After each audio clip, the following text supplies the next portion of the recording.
Relief does sound good. Now to that messy commute this evening for drivers. Yeah, they're dealing with wet conditions on I-25. We're also closely watching a trouble spot on the east side of Colorado Springs. KRDO News Channel 13 Scott Harrison is live along Mark Scheffel Road near the North Carefree intersection. How are things looking now, Scott? Well, the things are looking much better for the time being, as long as the rain holds off. But as our storm tracker team just said, more is on the way. And as we're showing you this area here, it's a low-lying area, then it usually floods like this. When we get rain like this, you can see a lot of the drainage is going through a pipe underneath the road, but when we get this much rain, the drainage just can't handle it all, and it goes over the road, as we saw it do a lot worse earlier today. And so it's still affecting drivers in this area, but not as much as it was.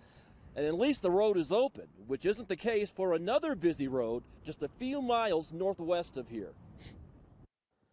Many drivers have been frustrated with traffic delays at the project to widen Black Forest Road between Woodman and Cowpoke roads.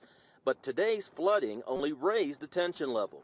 It forced crews to close the road at around 10:30 this morning, meaning that traffic had to turn around for long detours. It's ridiculous. I want to go home. I got to go all the way around. So I hope they fix this someday. How long of a detour is it for you? It'll take like an extra 10 minutes to get home. Yeah, I'm trying to pick up my son from work, and so I have to go all the way into Payton and into Black Forest. It's a lot of gas. A construction foreman said that the road won't reopen until Friday morning. Rain also flooded much of the construction zone, and pumps were used to get the water out. Meanwhile, this is what it was like driving on Mark Scheffel Road near Carefree Circle.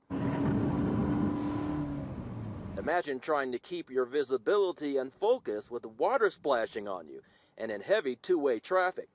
The future widening of Mark Scheffel should finally eliminate this problem. And at both of the locations that we've shown you in that report, much of the runoff was coming from nearby new or recently new housing developments. And as we've seen, on a day like today with this much rain, the infrastructure simply can't handle it. And there's more coming. We're live on the eastern edge of Colorado Springs. Scott Harrison, KRDO News Channel 13.